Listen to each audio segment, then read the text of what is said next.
À Bourgoin-Jallieu, dans des locaux attenants à l'hôpital, cela fait 3 ans que la maison de naissance accompagne les futurs parents.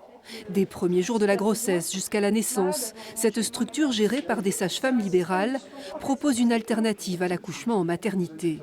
C'est là que Chloé et Julien souhaitent accueillir leur premier enfant. C'est cosy, on se sent rassuré, on a tout ce qu'il faut à portée de main. Voilà, on est libre de ses mouvements et on se sent un peu comme à la maison, quoi. Mais l'avenir du lieu est incertain. Comme les 7 autres maisons de ce type en France, le FAM de Bourgoin s'inscrit dans un cadre expérimental. Le test s'achèvera l'an prochain et l'État n'a toujours pas rendu de conclusion. Laurine, qui travaille ici, exprime ses inquiétudes. Que ça s'arrête, que ce soit pas viable, que même si c'est viable, que la Sécu, la mutuelle, elles suivent pas. Sans subvention de l'État, on ne peut pas payer nos assurances, on ne peut pas louer les locaux.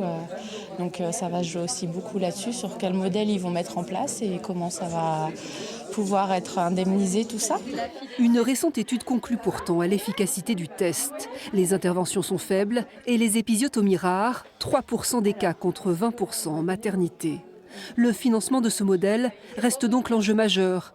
Il en coûte pour l'instant 500 € de dépassement d'honoraires aux couples qui viennent ici. Nous, on milite vraiment pour qu'il y ait un choix, en fait, et ce qui n'est pas le cas aujourd'hui, parce que au niveau géographique et financier, comme je vous disais, il y a quand même une somme à dépenser qui n'est pas toujours remboursée par les mutuelles, encore.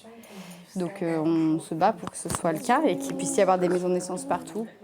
Réservées aux grossesses à bas risque, ces maisons sont déjà bien installées chez nos voisins. La Grande-Bretagne, l'Allemagne, la Belgique et la Suisse ont déjà validé ce fonctionnement il y a plusieurs années.